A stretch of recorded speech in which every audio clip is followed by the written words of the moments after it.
Estamos de volta, segundo bloco do programa Eu Sou. Estou gravando aqui hoje em Avaré, na Faculdade do Vale, na companhia do queridíssimo amigo Leandro Alves, jornalista, especialista em setor automotivo, não só em carro, no setor automotivo e tudo aquilo que o setor automotivo representa no nosso país, que a gente sabe muito bem o peso que esse setor representa e a paixão que o brasileiro tem pelo carro.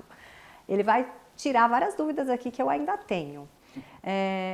Eu quero te perguntar algo mais próximo da nossa realidade agora. A maioria dos carros que circulam no país são ou flex ou movidos a etanol, né? Gostaria que você enumerasse as vantagens e as desvantagens desses veículos de hoje em dia. Ana, a gente estava falando de carro elétrico no bloco anterior, né? Carro elétrico que existe para não emitir CO2. A gente não precisa do carro elétrico, porque o etanol, se nós utilizarmos o etanol no nosso veículo, ele é praticamente livre de CO2. E hoje existe uma medida para a gente ter a dimensão de quanto qualquer carro emite. Se chama do poço à roda. Então a emissão é calculada desde a hora em que o petróleo é retirado do poço até a hora que ele é utilizado no motor e acaba saindo pelo escapamento. Se você pegar essa medida, o etanol já é mais eficiente.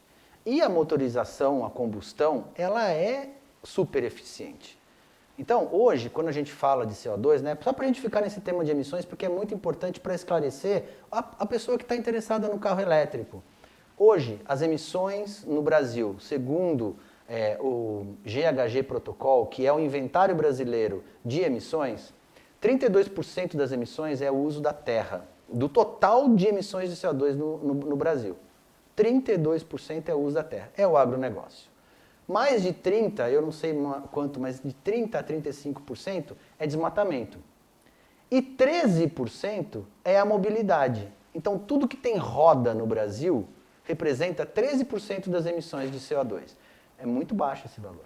Dentro desses 13%, 90% desses 13% são as emissões de veículos comerciais, caminhões e ônibus que utilizam motorização a diesel.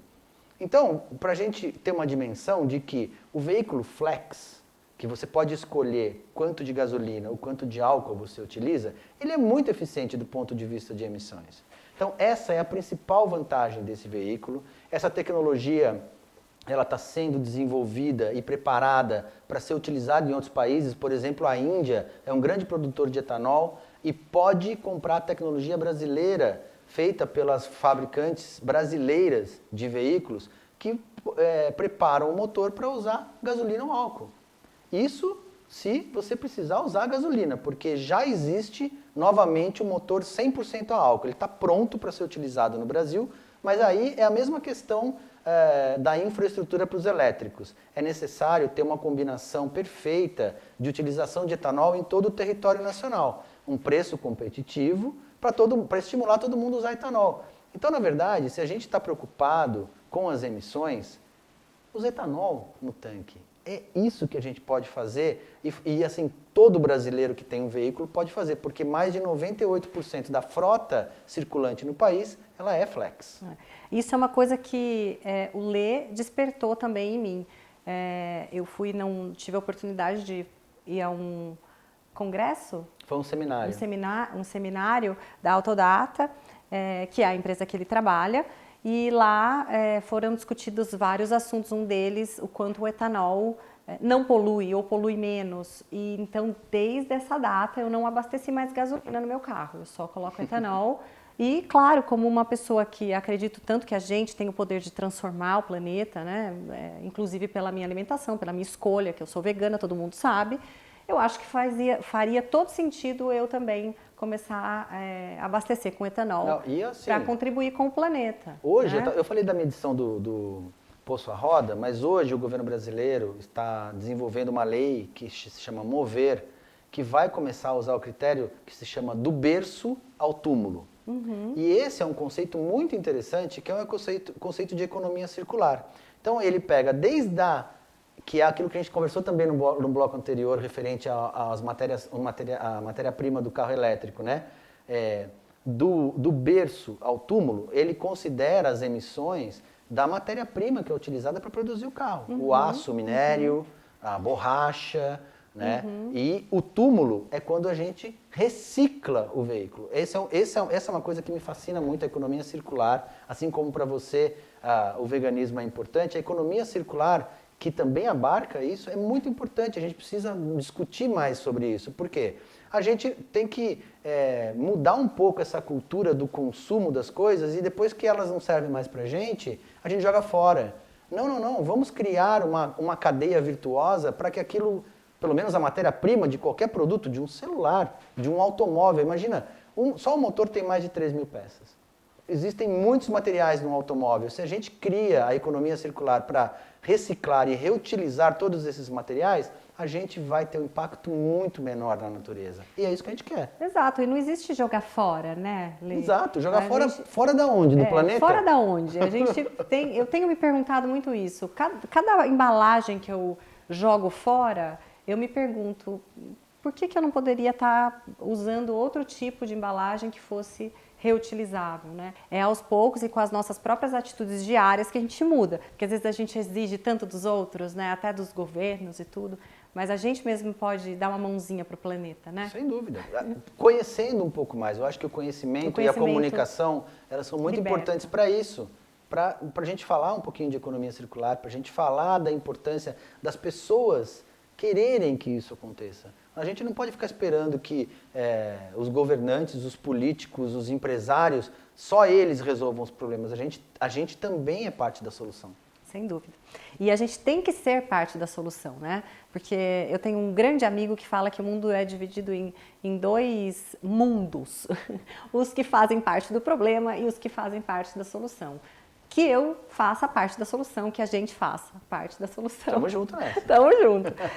Vamos lá, que eu tenho mais perguntas aqui, hein? Tô esperando. Eu sei que a mobilidade é um desafio para a humanidade. E quando a gente fala de mobilidade, a gente não está falando só de automóvel, não. A gente está falando de se deslocar de um ponto A para um ponto B. Como vai ser isso no futuro? Olha, é muito legal falar sobre isso. Eu sou apaixonado pelo setor automotivo, mas eu acho que a mobilidade é algo muito mais interessante.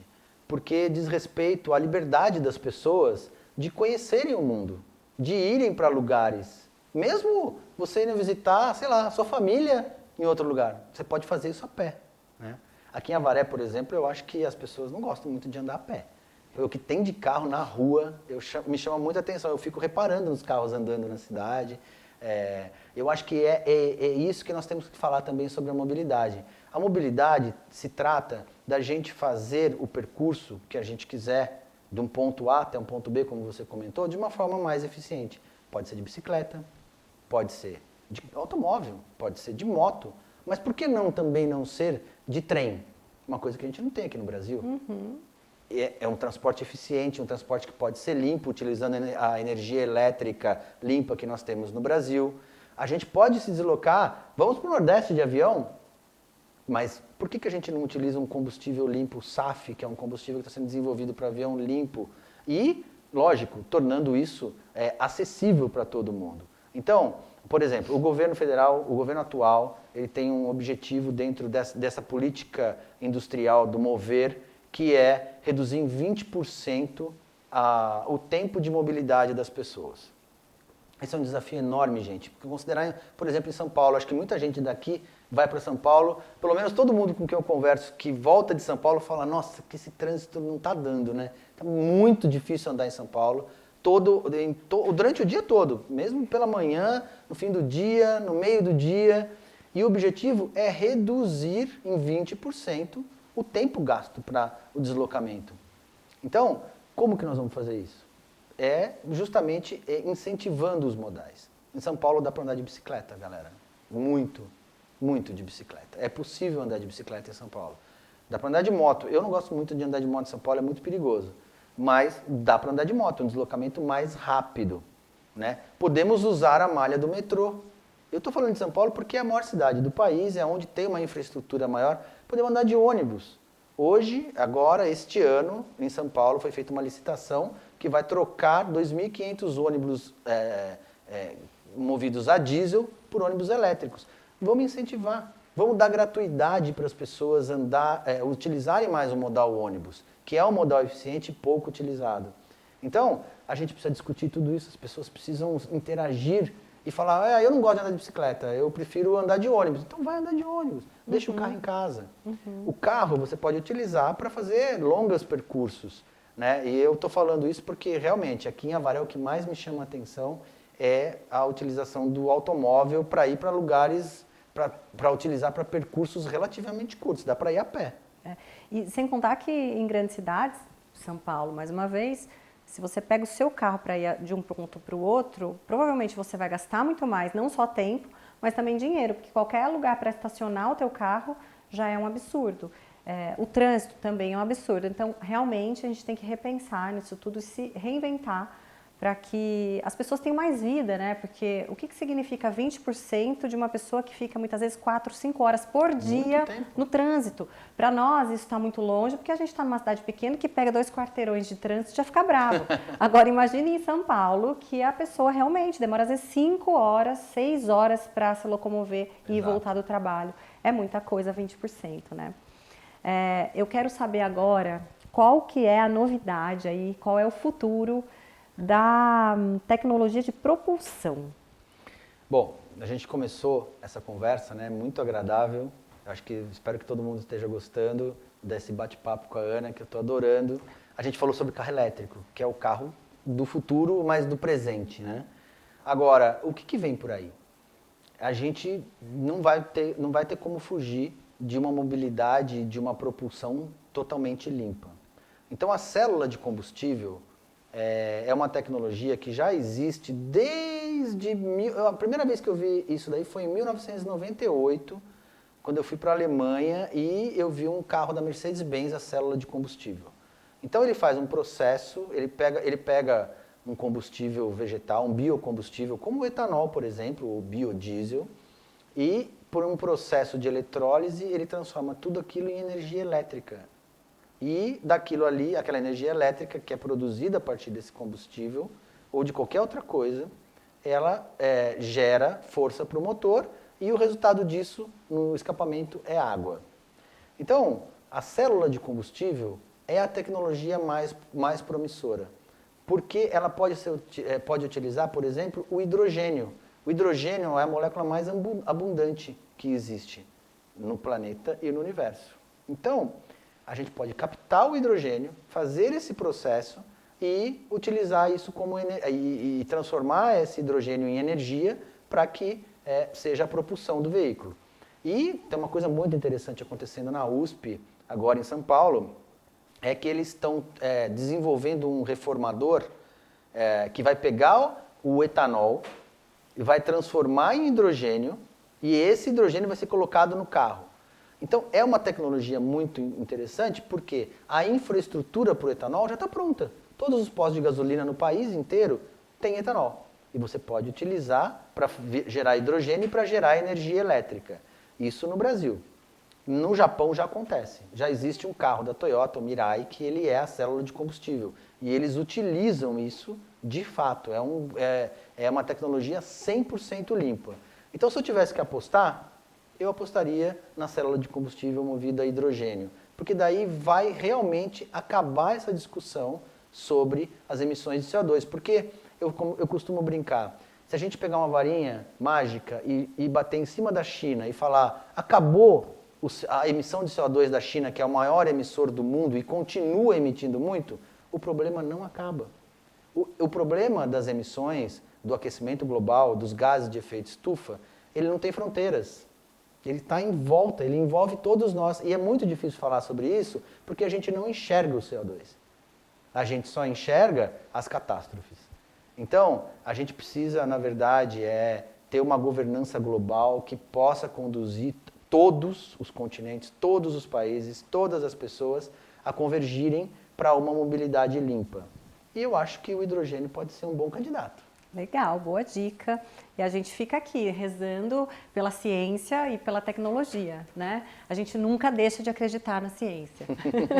Lê, a gente está chegando ao fim e eu quero que você deixe uma dica ou alguma contribuição para quem está nos assistindo e de que maneira que as pessoas podem ser mais legais com o planeta, ser mais verde com o planeta, mais gentil com o planeta? Eu acho que, como a gente conversou, né, Ana, todo mundo pode fazer alguma coisa.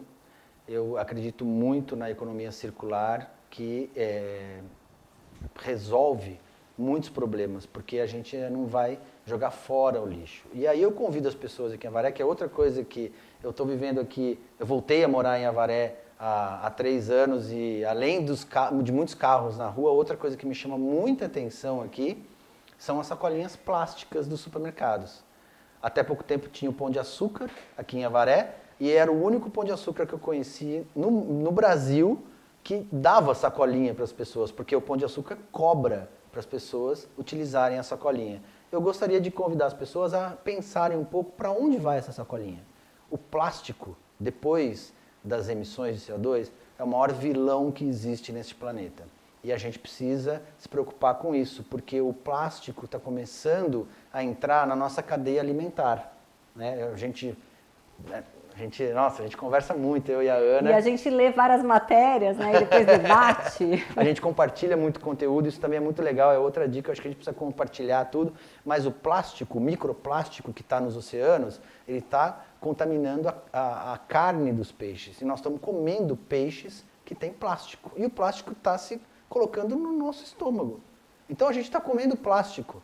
É essa reflexão que eu acho que eu deixo para o final e convido as pessoas a realmente refletirem. Aquela sacolinha plástica lá que você pega nos supermercados, eles põem 2 para pôr uma coisinha só, um item só que você comprou, precisa. Não custa nada a gente colocar uma sacolinha dessas de pano, deixar no carro, né?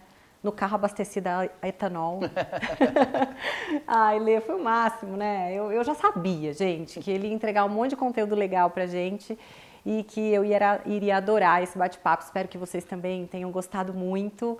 Volte sempre, tá? Agora que você tá por Avaré. O Lê, logo mais, ele vai estar no Do Contra. Eu quero fazer esse convite aqui agora. Você vai participar do Do Contra com a gente. Comigo, certeza. com a Camila, com o Thierry e com o Rafa. Vou adorar. Fechado? Então, convite feito e aceito. Um beijo para vocês que nos acompanharam até agora. Obrigada, produção. Obrigada, Lê. E um beijo no coração de vocês. Tchau, tchau. Até o próximo Eu Sou.